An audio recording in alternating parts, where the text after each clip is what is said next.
Seja bem-vindo ao IT Security Watch, o observatório mensal de cibersegurança. Este espaço é patrocinado pela Balurk, serviços de consultoria em cibersegurança. Acompanhamos a evolução da segurança digital. Oferecemos serviços de excelência que protegem o ciclo de vida de desenvolvimento das aplicações. Na Balurk, contribuímos para um mundo digital mais seguro.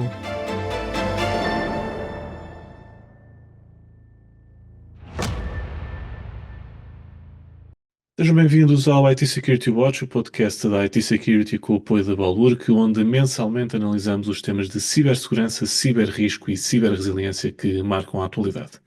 Neste 10º episódio vamos falar da evolução das ciberameaças e para falar deste tema tenho comigo Olívia Arantes, CISO da Imprensa Nacional Casa da Moeda. Bem-vindo, Olívia. Perguntava-lhe, de acordo com a sua experiência, como é que uma organização crítica deve lidar com ciberameaças sofisticadas? Antes de lidarmos com as ciberameaças sofisticadas, temos que lidar com as ciberameaças, independente aqui da sofisticação dos mesmos. Como é que nós temos que, então, fazer? Temos que olhar para dentro da nossa casa, temos que olhar para os nossos ativos e temos que, então, identificar os ativos que nós queremos proteger e a que exposição é que esses ativos estão. Temos que ter noção e conhecer as fraquezas, as nossas vulnerabilidades. Por quê? Porque nós só podemos lidar com algo que nós conhecemos na íntegra. Nós não podemos ter receio ou queremos esconder internamente, né, as nossas fraquezas e as nossas vulnerabilidades. O que acontece é que muitas das vezes nós internamente conhecemos as nossas fraquezas e é como se fosse aqui um tabu, né? Não falamos sobre elas. Temos que proteger. Não, nós temos que conhecer exatamente aquilo que temos que proteger e de que forma que nós podemos melhorar. E só então, quando nós controlamos bem os nossos processos, quando nós temos as equipas que pertencem aqui ao âmbito de proteger esses ativos juntamente conosco, é que nos permite então evoluir se é mais sofisticado ou menos sofisticado. Uma ciberameaça é uma ciberameaça, independente do nível de sofisticação que ela tem. Como é que olha para a evolução das ciberameaças? Que ciberameaças é que tem vindo a ter de lidar mais em comparação com o passado? Sim, pronto. Em termos de evolução de ciberameaças, vou falar aqui, não que nós tenhamos que lidar, mas nós sabemos que ela existe, então temos que nos proteger, que é que o aparecimento do deepfake através da inteligência artificial. Por quê? Porque nós já conhecemos casos de sucesso, né? Porque o atacante de facto conseguiu aquilo que pretendia através de a criação de imagens, de vídeos, recorrendo à inteligência artificial. Como nós sabemos que é uma realidade que já existe, então temos que aprender, né? As lições aprendidas desses ataques sofisticados é que já nos permite desenhar ou alterar a nossa estratégia internamente, em que antes nós sabíamos que podíamos confiar numa chamada do nosso administrador, nós podíamos confiar numa reunião através de Teams, agora não, temos que criar aqui como se fosse um duplo fator da promoção dessas reuniões, sobretudo quando essas chamadas ou essas reuniões têm aqui um fator urgente, ou pedir para que nós alteramos algo, para que nós possamos mudar algum processo internamente ou fazer alguma transferência. Por isso, nós sabemos que isso é uma realidade, então permite-nos já aprender com aquilo que já aconteceu. Isso é muito importante, não tão sofisticado, mas que é uma realidade do dia a dia em que todas as organizações têm que viver com ela, é o phishing ser cada vez mais sofisticado, que é o que nós chamamos hoje do spear phishing.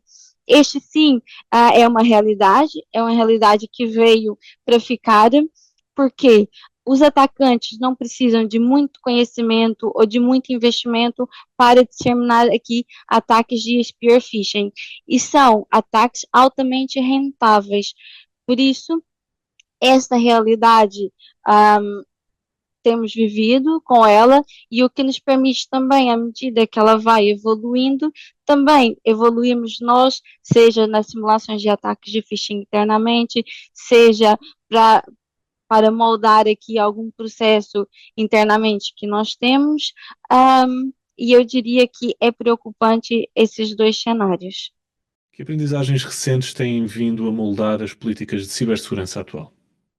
Sim, essa moldagem que nós fazemos na política de cibersegurança, ela é feita recorrentemente. Isso porque à medida que nós vamos aprendendo, né, com os novos ataques, as novas ciberameaças, automaticamente há uma evolução dessa nossa política, em que a nossa preocupação há um ano era uma e hoje é outra, e daqui a um mês ou dois vai ser outra.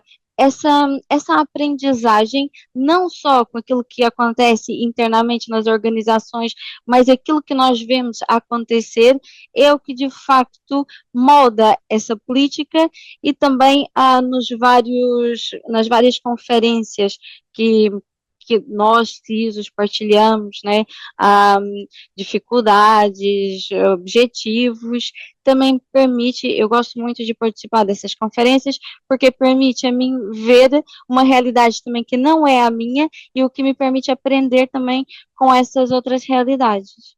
Que medidas são tomadas para prevenir ameaças internas, nomeadamente colaboradores mal intencionados ou simplesmente negligência? Sim, as ameaças internas, de facto, é dos maiores desafios em que uma organização tem que viver com ela. Por quê? Porque os nossos trabalhadores, né, eles têm tudo. Eles têm acesso livre às nossas instalações, aos nossos sistemas, consoante aqui a função que tem. Como é que nós vivemos com elas? Nós CISO, o departamento de CISO, tem que conseguir ter a visão e monitorizar o que anda acontecendo na organização. Nós temos que estar próximos das equipas. Por exemplo, um trabalhador que antigamente trabalhava só mesmo no horário laboral, de repente começa a trabalhar até às 10, 11 da noite, ou está nas instalações até mais tarde, se liga a um servidor às 2 da manhã. Nós temos que conseguir ter esses dados, nós temos que monitorizar. Para quê? Para que alterações de comportamentos nós conseguimos identificar e conseguimos reagir. Então, mas por que isso está acontecendo? Houve um pedido para que a especial, para que esteja a trabalhar nas instalações até mais tarde. Temos que estar mesmo muito próximo dessas equipas e tentar perceber aqui alterações de comportamentos. Segregação de acesso ao mais alto nível possível, mas nós sabemos que vai ter sempre um grupo restrito que tem os acessos mais privilegiados. Por quê? Porque fazem parte das funções deles. Esse risco nós conhecemos. Também há toda aqui uma parte contratual que nos defende um pouco, mas a monitorização ativa e até mesmo eles perceberem que nós estamos em cima desses dados e podemos confrontar, causa que também já as pessoas pensarem duas vezes antes de mal intencionadamente forem fazer algo. Para os trabalhadores negligentes, não é tão preocupante, né, mas é igualmente preocupante. Mas aqui podemos trabalhar de outra forma. A formação contínua, mas aqui eu não diria aquela formação de regras, não podem, não pode, não deve. Não, é explicar mesmo. Não podem porque essa ação, se for feita, pode comprometer a organização, podemos estar expostos, se clicar antes de pensar, pode comprometer, podemos ser alvos de um ataque, de um ciberataque. Tentar explicar, né, para que as pessoas também começam a ter medo da sua negligência. Começam, então, a pedir ajuda quando percebe que não consegue lidar com aquela situação sozinha e de forma autônoma. Por último, perguntava-lhe que conselhos deixa para outros CISOs. Essa pergunta aqui é desafiadora. Isso por quê? Porque ainda há pouco tempo eu estava num fórum com CISOs e eu percebi, eu já sabia que existia aqui muita descentralização da responsabilidade dos CISOs, mas a verdade é que de organização para organização, os CISOs têm responsabilidades completamente distintas. Há CISOs que têm um papel mais estratégico, há outros CISOs que têm um papel mais operacional e por vezes até membros do IT. Por isso, deixar aqui um conselho é difícil, mas o que eu posso dizer que o CISO tem que ser fiel às suas questões de cibersegurança, tá bem? E se sentir que não está a conseguir ultrapassar aqui desafios para continuar, porque na cibersegurança é mesmo assim.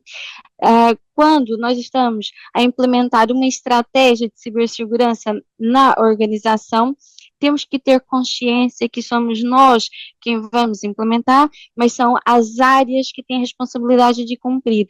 Por isso, nós não podemos fazer de forma autônoma e isolada. Temos que envolver, as áreas têm que sentir que fazem parte do processo. E temos que criar estratégias que, de fato, moldam a nossa organização, que fazem parte do dia a dia das pessoas e que elas saibam quais são as evidências que podem produzir para evidenciar que elas estão realmente em conformidade. Porque se não fizermos uma estratégia alinhada com o nosso negócio e com as áreas responsáveis pelo seu cumprimento, o que vai acontecer é que as pessoas começam a colocar a segurança um pouco de lado. Um CISO tem que ter aqui uma veia comercial, porque de fato nós temos que vender a segurança, a cibersegurança dentro das nossas organizações.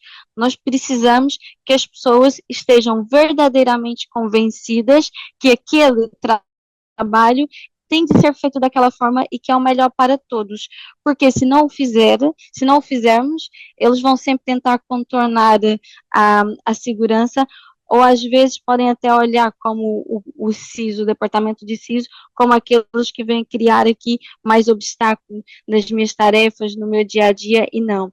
A organização tem que perceber que pode contar com o CISO, e esse trabalho é um trabalho que se constrói, que se vai construindo, mas só conseguimos se trouxermos a organização, as equipas para o nosso lado.